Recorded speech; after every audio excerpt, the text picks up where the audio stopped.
Heating curve. Heating curve का मतलब क्या है? देखो मान लो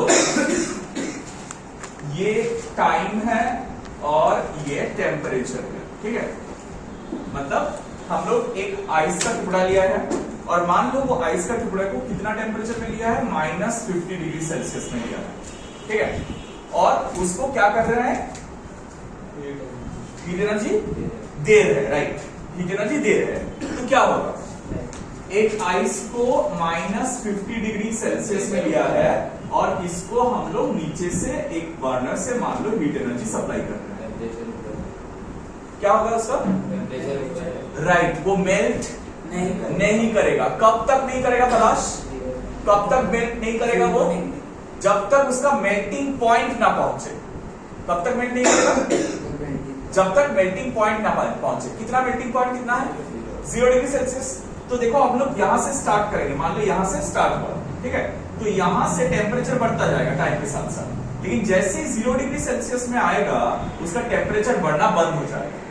मतलब इट विल स्टॉप, ऐसे स्टॉप हो जाएगा, टेम्परेचर और चेंज नहीं होगा। क्यों नहीं चेंज होगा?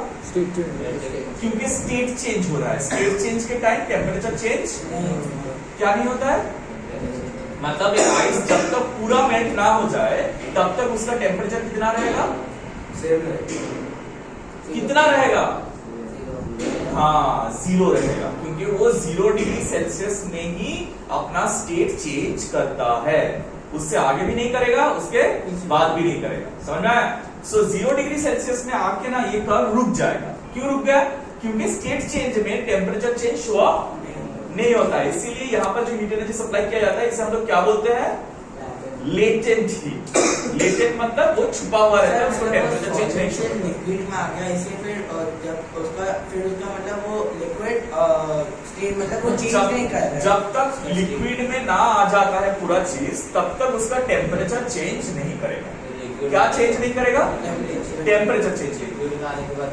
राइट, लिक्विड में पूरा कन्वर्ट हो जाने के बाद फिर से तुम हीट एनर्जी सप्लाई करोगे तो टेम्परेचर बढ़ता रहेगा। कब तक बढ़ता रहेगा? हाँ, बॉइलिंग पॉइंट ना आ जाता है। तो बॉइलिंग पॉइंट कितना टेम्परेचर है? 100°C। जैसे 100°C रीच कर जाएगा फिर से स्टॉप हो जाएगा और टेम्परेचर राइज नहीं होगा। तब तक जब तक पूरा वाटर जो है वो वेपर में ना कन्वर्ट हो जाए। फिर वेपर में कन्वर्ट हो जाने के बाद फिर से उसका टेम्परेचर क्या होगा? बढ़ने लगेगा। समझ में आया ना? तो इसको क्या बोला जाता है? Heating curve. मतलब एक सॉलिड को लेकर अगर हम लोग कंटिन्यूअसली हीट सप्लाई करते रहे उसमें तो उसमें क्या क्या चेंजेस होता है। समझ में आया? तो ये पोर्शन क्या है? सॉलिड। ये पोर्शन क्या है? मेल्टिंग, मतलब यहां पर मेल्ट हो रहा है। ये पोर्शन क्या है? लिक्विड। और ये पोर्शन क्या है? बॉइलिंग। और ये पॉइंट क्या है? समझ आया? The same thing happens or the reverse thing happens when you start drawing heat energy from a substance. मतलब हम लोग वाटर वेपर लिए और उसमें से हीट एनर्जी क्या कर रहे हैं? ड्रॉ कर रहे हैं। हीट एनर्जी बाहर ड्रॉ कर दे रहे हैं। तो क्या हो रहा है? देखो यहाँ पर this is called cooling curve. Cooling curve. क्या कर रहे हैं? क्या ड्रॉ कर रहे हैं? बोलो क्या ड्रॉ कर रहे हैं? किस चैप्टर का बात कर रहे हैं? हाँ, तो उसमें क्या ड्रॉ करेंगे हम लोग? क्या ले रहे हैं उसमें से? राइट, हीट एनर्जी ले रहे हैं। तो हीट एनर्जी ले लेंगे तो उसका टेम्परेचर क्या होगा? राइट, कम होगा। तो इसीलिए हम लोग स्टार्ट कर रहे हैं गैस से, वहां से टेम्परेचर कम होते जाएगा। कब तक? जब तक 100°C रीच ना कर जाए। 100°C रीच ना कर जाए। जैसे 100°C रीच कर जाएगा वो स्टॉप कर जाएगा। क्यों स्टॉप कर गया? कंडेंसेशन हो रहा है। क्या हो रहा है?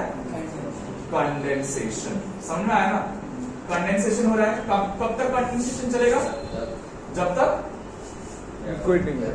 पूरा जो गैस है वो पूरा गैस लिक्विड ना हो जाए। जैसे पूरा गैस लिक्विड में कन्वर्ट हो जाएगा वैसे क्या हो जाएगा? चेंज हो गया। और अब क्या होगा? फिर से टेम्परेचर घटने लगेगा। सो फिर से टेम्परेचर घटने लगेगा। घटते वो कहां पहुंच जाएगा? 0°C में पहुंच जाएगा। जैसे 0°C में पहुंच जाएगा तब क्या होगा? टेम्परेचर फिर से कांस्टेंट हो जाएगा। क्यों? क्या हो रहा है यहाँ पर? क्या स्टेट चेंज हो रहा है? बोला हाँ, लिक्विड से सॉलिड। उसको क्या बोला जाता है? फ्रीजिंग, राइट, फ्रीजिंग हो रहा है।